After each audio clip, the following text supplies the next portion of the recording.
Cora chapter 8. Rarely did I visit with Cora on the weekends. Just too much to do, and it just, I don't know, there was really no reason.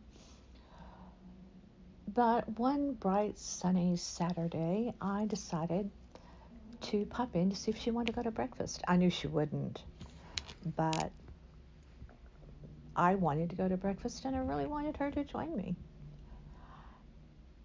So I popped in, and she did actually want to go to breakfast.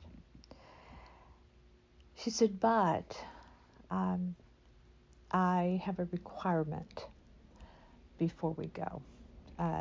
You have to agree to my terms, she said. Well, I'm buying, I told her, if that's the concern. She said, no, we'll go Dutch, but my requirement for having breakfast out with you today is that we stop at the cemetery where my daughter is buried. Now, her children were buried in different places, so today she specifically wanted to visit her daughter's final resting place. So of course I said yes. She said there's a bench that someone constructed near the resting place of their loved one, and she said when I sit in it, I face directly toward my daughter's final resting place. And she said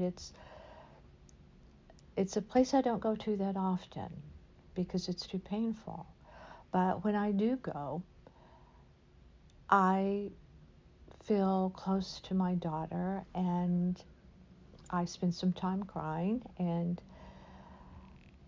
but I need to go and put flowers there, and I want to talk to you about some things. And so I agreed, and off we went. And the breakfast place we went to was kind of old school, not a diner, but a place that's called cafe. It's not a restaurant, it's a cafe, CAFE, where you get a biscuit and eggs and home fries, or a waffle, or an omelet, eggs benedict, whatever you want for breakfast. But it's also the kind of place that they serve breakfast all the time. You can get anything on their menu all the time, and it's family owned. It's the kind of place where coffee's not that expensive, and it's not gourmet, it's not fancy, it's just Colombian coffee that is brewed strong enough where you can add cream and it still has taste to it. So off we went, and to that place, and ordered our breakfast. And I was very curious, though. I was very preoccupied during breakfast because Cora seemed preoccupied. Nothing major, just a little distant, a little more distant than normal. So I wondered about this visit to the cemetery, and I was also curious. Should I stay in the car? Should I give her alone time? Why would she want me to be there? I was all during breakfast, I was consumed with unasked questions about the visit to the cemetery where her daughter was her final resting place. We finished our breakfast, and we actually took coffee to go. And it was a bit of a drive to the cemetery from the cafe where we had breakfast. And once again, we didn't talk. It was a silent ride. I didn't feel like leading the blazing the trail of conversation. I felt this was all her journey today, on this day rather, of breakfast and the cemetery. The funniest thing happened before we got there, and the time it took us to travel there. the sky began to get cloudy and then dark. It turned dark. And I feared it would begin to rain. The skies would open, the clouds would open up, and it would, because it looked very threatening, and that it would rain on her. We got there, and it was a very beautiful cemetery, hilly, with a lot of trees, very well manicured. It was old, and so it had tall headstones, not just the ones flat that they can easily mow over. It was very, very beautiful and peaceful and quiet. And there weren't too many cars there of people visiting.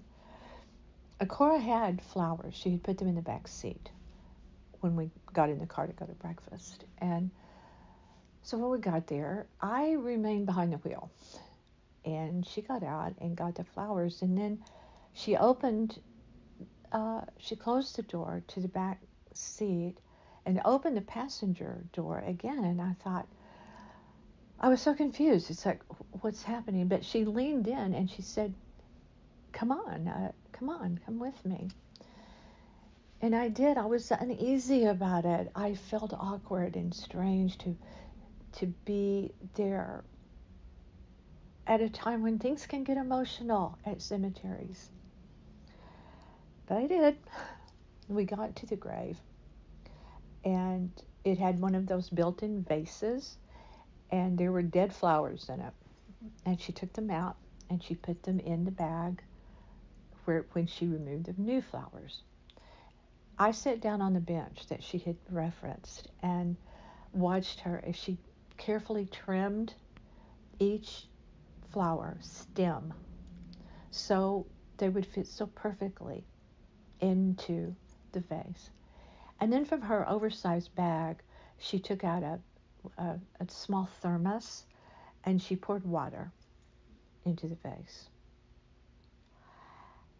And I could see her lips moving, but I couldn't tell what she was saying, nor did I want to know. So I looked away and I let my mind wander about all of the families coming and seeing their loved ones and how hard it is. And in time, she came over to join me. And she said, do you remember when I talked about the death of my son that was killed tragically in the accident? Of course I did. And the certain guilt there and wondering about karma visiting you. She said, as I've already said, I did so many things for my beloved daughter, my beautiful daughter, that I love so very much. And there wasn't anything I wouldn't do for her, really any of my children, but she was the one that called on me to test the very core of my beliefs, my morality, my heart and soul. Because as a teen, she had become pregnant. Abortion was not legal. She did not want the baby. And I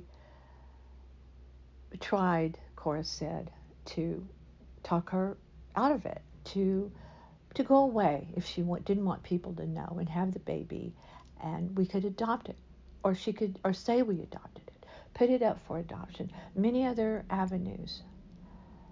But she didn't want to put her body through it. She was young. She was at the beginning of, she hadn't quite reached of age. She was not quite 18.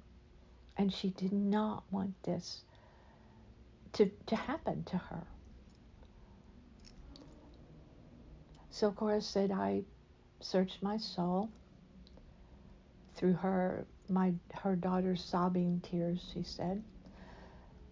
My daughter needed me in a life-changing way. And she said, I only thought of one thing, that I had to help her. And she said, I did. I arranged for an illegal abortion, Cora said. And not a day goes by that I don't think about it. To this day, she said. The illegal abortion almost killed her daughter. It was a rainy, stormy night, she said, when the doctor that had been recommended to her for these sorts of things at that time arrived. She said, I sat in the kitchen drinking coffee and smoking, and I could hear the whimpers and the cries of my daughter. And she said, I so wanted to rush in and stop it or help. And she said, it was the worst night of my life. One of the worst nights of my life, she said. And when it was all over, the actual procedure, she paid the doctor and he left. And for days and days and days, her daughter clung to life. Barely, she said. She barely survived. She said, so the fact that abortion should be legal is a given, because women will have them, young girls will have them much younger, she said, than my daughter was at the time. They will have them, and they need to be safe, and they need to be professionally done. But she said, at my heart of heart, I knew that we had ended a life, as it were. We had ended this, we had terminated this pregnancy. And Cora said, I don't believe that it in the first months, she said, I think it is a mass of cell and energy kind of thing, but as it goes on and it really does become, at the end, then it is a human. And she said, I'm so conflicted, and I was conflicted, and I am conflicted, she said. But I knew what we did that night would be forever with us. And it was, she said, to my daughter, and it is to me. And she said, is karma coming at me? Has it come out at me in my lifetime and handed me the loss of my children because of my hand in an illegal abortion in what would have been a grandchild? The only grandchild that I ever would have had, as it turned out. So coming here and seeing her, I need to do it, she said, and I need to talk to her, and I need to find peace about this illegal abortion and how it changed so much in our lives. But she said, at the age I am now, I know that will never happen. I will never find that peace, and I will never know for sure. There's no way to know if what has happened to me during my life is because of the actions that I took on behalf of my beloved daughter.